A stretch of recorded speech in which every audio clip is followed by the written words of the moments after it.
오늘은 남아시아, 인도의 역사에 대해서 같이 살펴보게 될 텐데요. 인도에서는 다양한 종교가 등장을 하고요. 그다음에 여러 국가들을 우리가 살펴볼 겁니다. 그래서 종교들의 특징들, 국가들의 특징들 이런 것들 위주로 간략간략하게 살펴보고 넘어갈 거예요.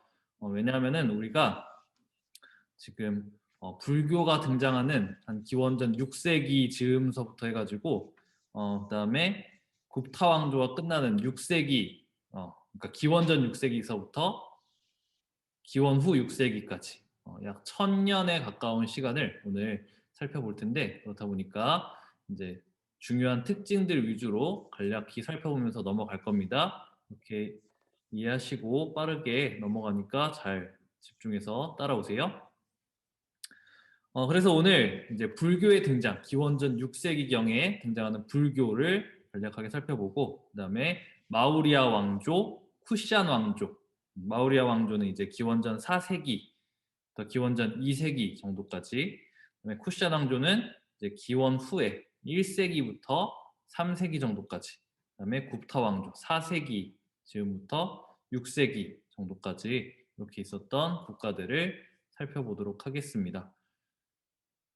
자, 먼저 종교와 관련된 얘기를 좀 해볼 텐데요. 우리 인도 문명에 대해서 배웠었죠. 인도 문명에 대해 배우면서 뭐 겐지스강 유역, 그다음에 인더스강 유역 뭐 이런 얘기 했었어요. 인더스강 유역에 드라비다인들이 국가를 세웠었고 거기를 이제 아리아인들이 침입해 왔죠. 그리고 점령을 한 다음에 종교를 만들어서 그 종교를 통해서 복잡한 종교 의식으로 사람들을 지배하게 되었다.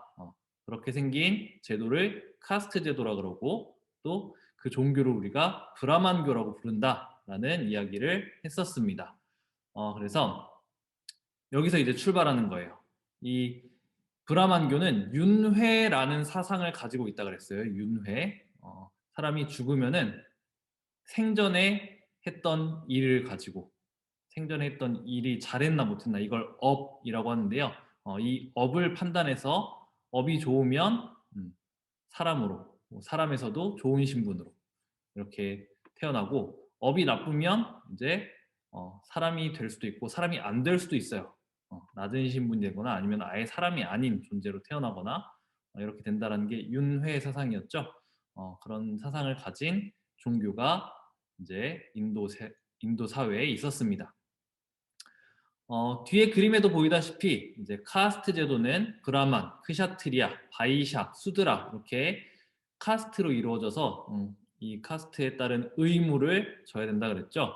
그런데 이제 인도 문명이 발전하면서 도시 국가들이 성장하고요. 그리고 상업이 일어나게 됩니다.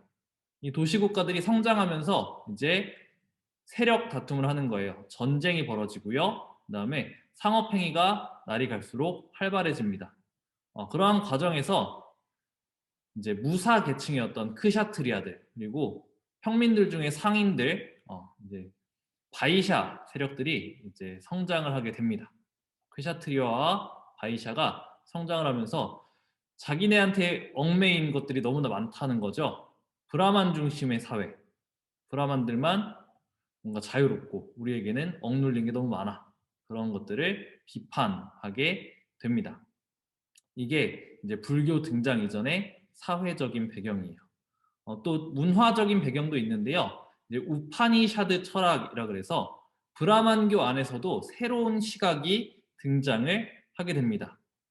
브라만교 믿는 사람, 브라만들 중에서도 이제 우리가 너무 종교 의식에 얽매여서 살고 있는 게 아닌가라는 성찰을 하게 되는 사람이 있다는 거죠. 이들은 이제 종교 의식보다는 좀 더 본질적인 걸 탐구해야겠다. 우주가 뭔지, 인간이 뭔지 이런 걸 한번 탐구해보자. 그럼 이 윤회라는 인간이 이렇게 윤회하는 것에서 어떻게 하면 벗어날 수 있을까? 뭐 이런 것들도 탐구하게 되고요. 그래서 브라만교에서 새로운 움직임, 우파니샤드 철학이 나타납니다. 이것이 불교와 자이나교에 영향을 미치게 됩니다. 그래서 지금 불교 등장의 배경이 되는 사회적인 배경과 문화적인 배경을 살펴봤어요. 이런 배경 속에서 새로운 종교들이 등장하는데요. 불교뿐만 아니라 자이나교라는 종교도 등장을 하게 돼요. 어, 이 자이나교와 불교는 공통적으로 이제 윤회라는 것을 받아들입니다. 브라만교에서 윤회를 이야기했죠. 그러니까 브라만교, 자이나교, 불교 모두 윤회라는 사상을 공유하고 있어요. 어, 그리고 이제 자이나교와 불교는 이 윤회에서 벗어나는 것, 이 윤회의 고리에서 벗어나는 것. 이제 나는 다시 태어나지 않아도 돼.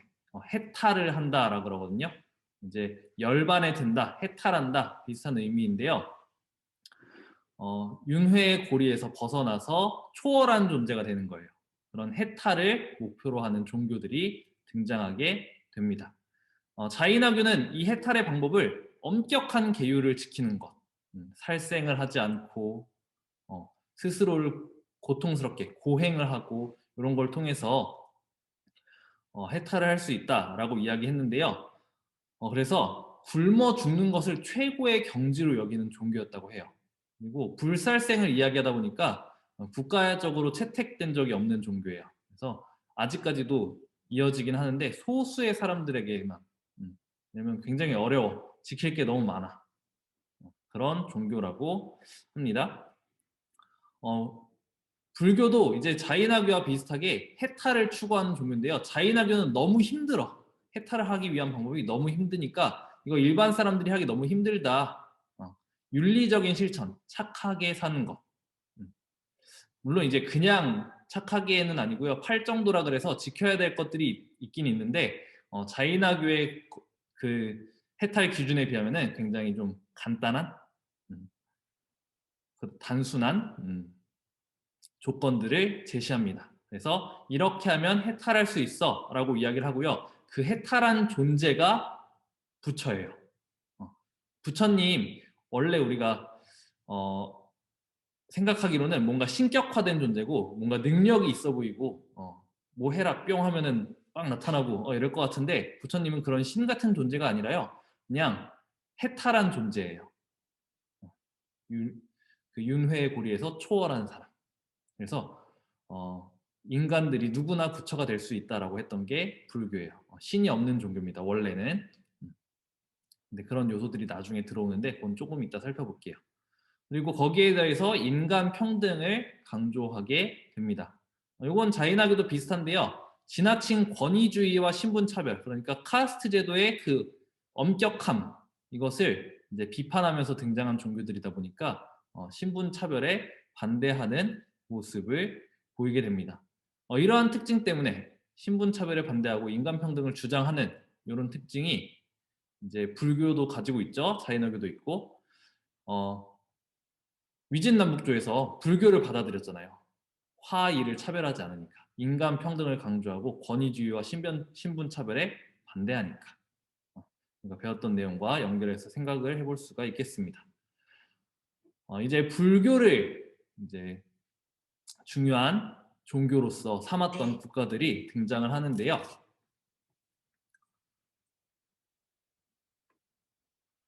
마우리아 왕조와 쿠시안 왕조입니다. 먼저 마우리아 왕조를 살펴볼게요. 지금 보이는 이 사진은요. 마우리아 왕조의 대표적인 문화유산인 산치 대탑이라는 탑인데요. 불교 탑이에요. 우리나라에 탑 많이 있죠? 그것과 비슷하다고 생각하면 됩니다. 생김새는 좀 다르지만 똑같은 불교 탑입니다. 이 마우리아 왕조는요.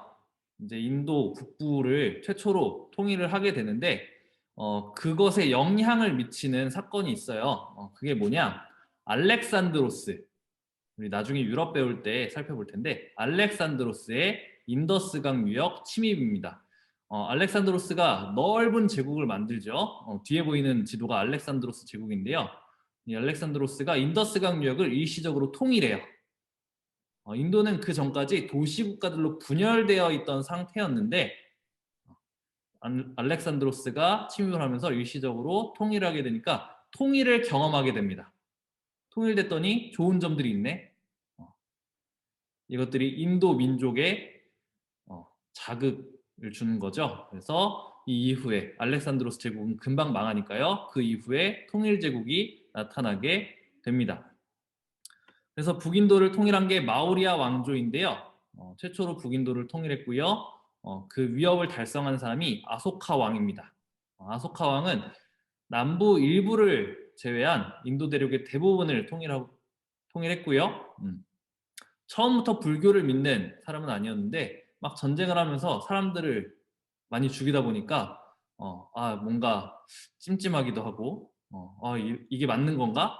고뇌하다가 불교를 받아들이기로 하고 그 불교로서 이제 국가를 통합해야겠다. 불교로서 국가를 다스려야겠다라는 생각을 하게 됩니다. 그리고는 이제 여기저기에 불교 탑들이라든가 불교와 관련된 것들을 막 만들기 시작하죠.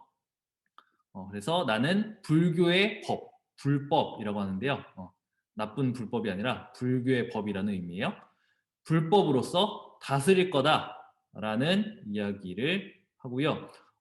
이 개념이 이제 불교 세계에 불교를 따르는 국가들에서 공통적으로 나타나요.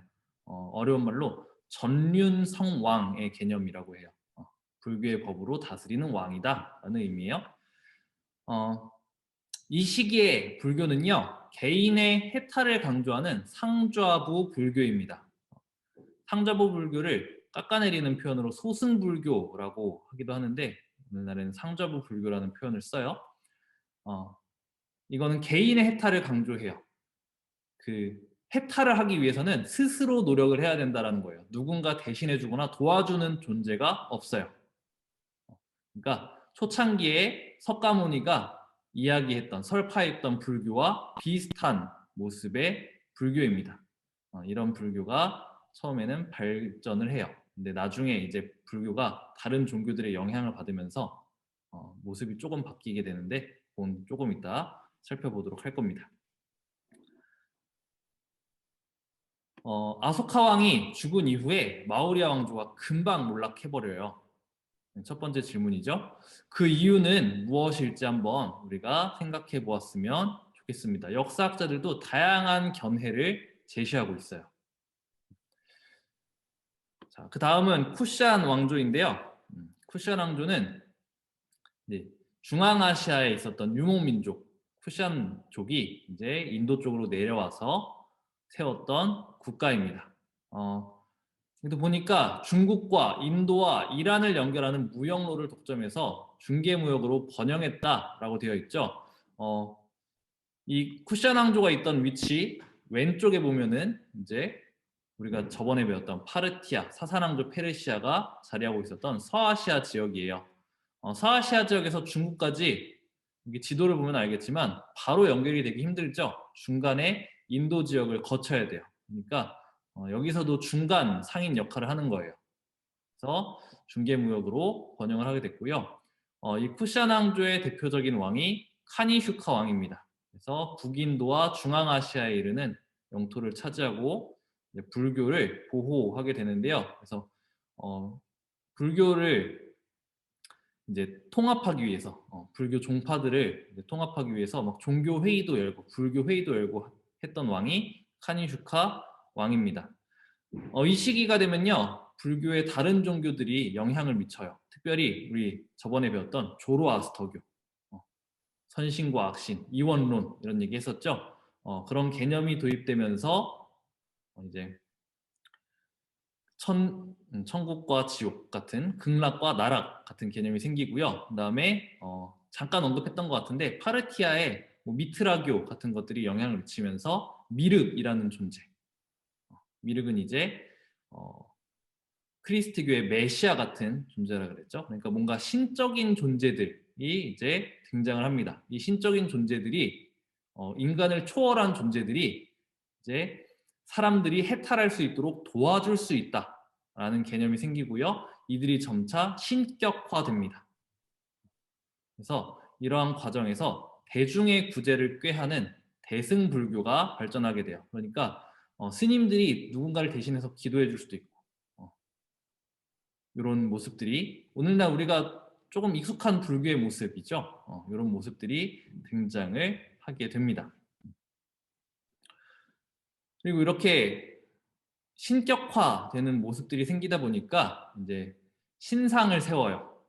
이게 그리스 헬레니즘 문화의 영향을 받아서 그렇게 됐는데요. 이제 간다라 양식이라 그래서 인도 문화와 헬레니즘 문화가 융합돼서 불상을, 그러니까 부처님의 모습을 조각으로 남기는 그런 양식이, 미술이 등장하게 됩니다.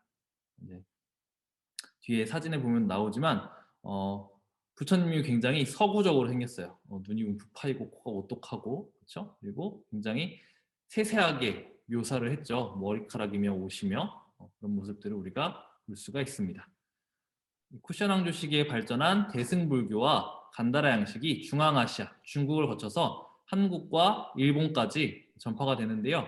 우리나라의 불교는 그래서 상좌부 불교가 아니에요. 대승불교의 영향을 받은, 그리고 대승불교가 중국에서 또 중국화된 불교예요.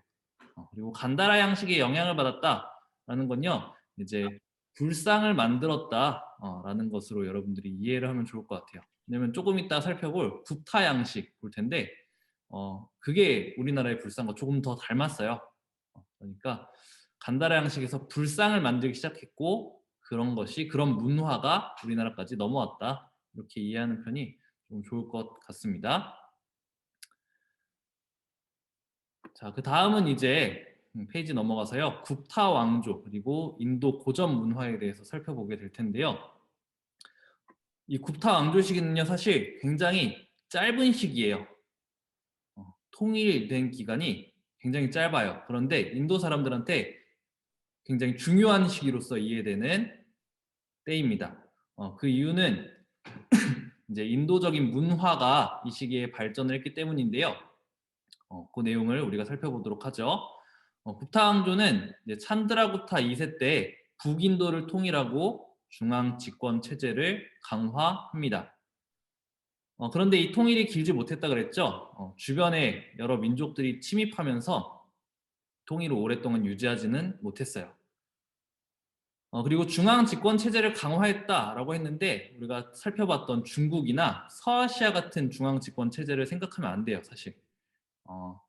인도의 중앙 집권 체제는 중국이나 서아시아 것보다는 조금 약해요. 구체적인 제도에 대해서는 우리가 살펴보지 않겠지만 조금 차이가 있다라는 정도만 알아두면 좋을 것 같습니다. 이 시기가 왜 굽타 시기가 인도 사람들에게 기억에 남는 시기냐? 이 종교 때문에 그래요. 또 이 뒤에 살펴본 문화 때문에 그렇고요. 힌두교, 오늘날에도 인도는 힌두교 국가죠. 힌두라는 말은 인도라는 말하고 똑같아요. 이제 어떻게 음차를 하느냐, 그 발음을 어떻게 기록하느냐에 따라서 힌두도 되고 인도도 되고 하는 거예요. 이 힌두교는 사실 브라만교라는 베이스 위에 이미 인도에 있었던 종교죠.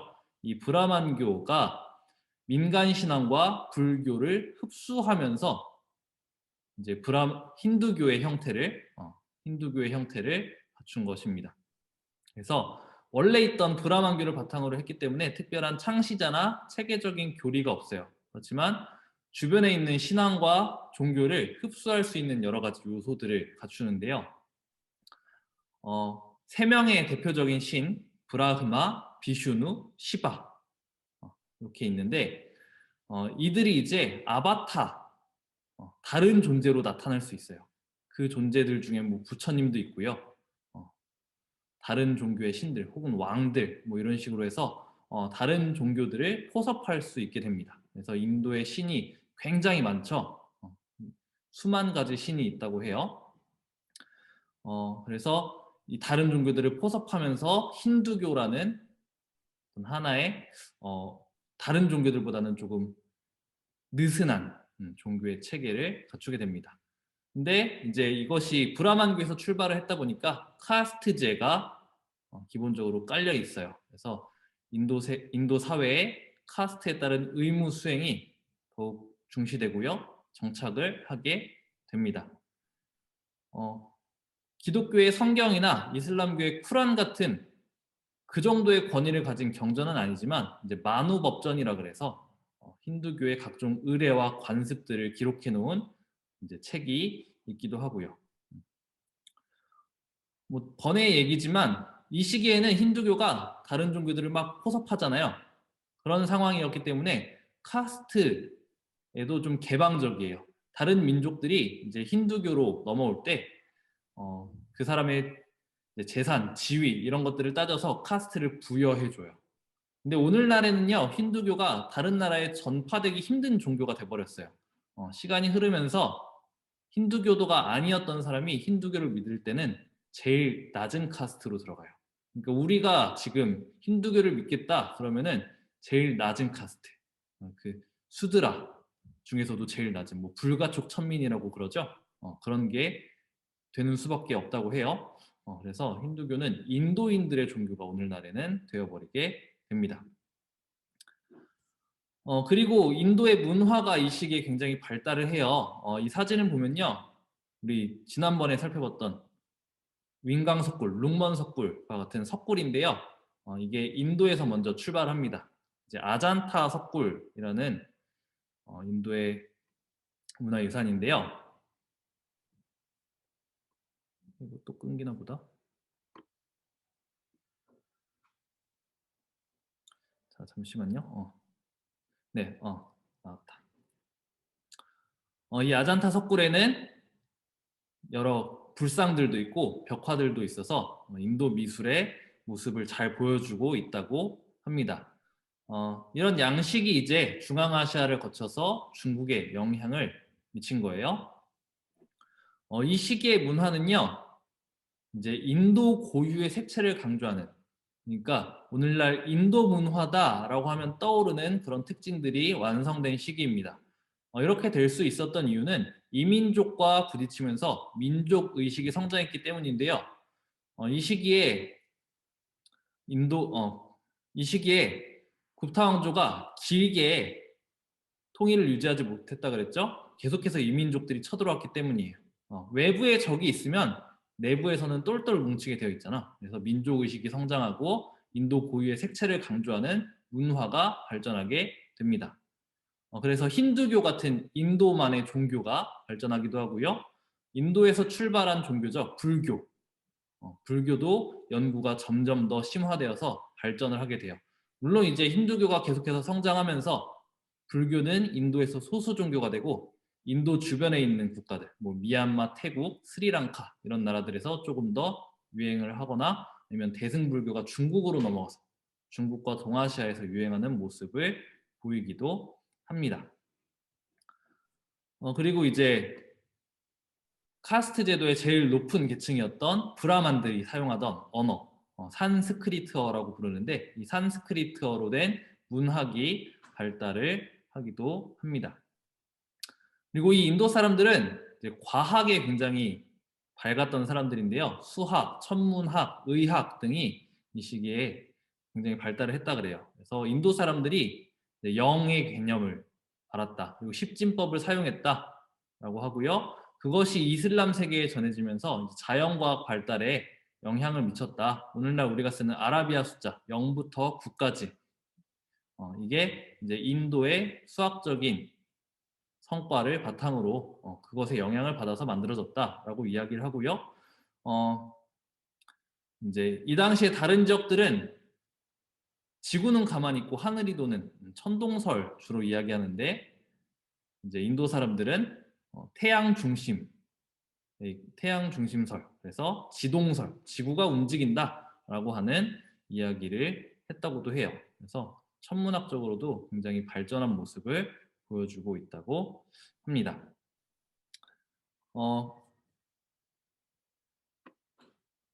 그리고 미술 양식에 있어서 굽타 양식이 발전을 하는데요.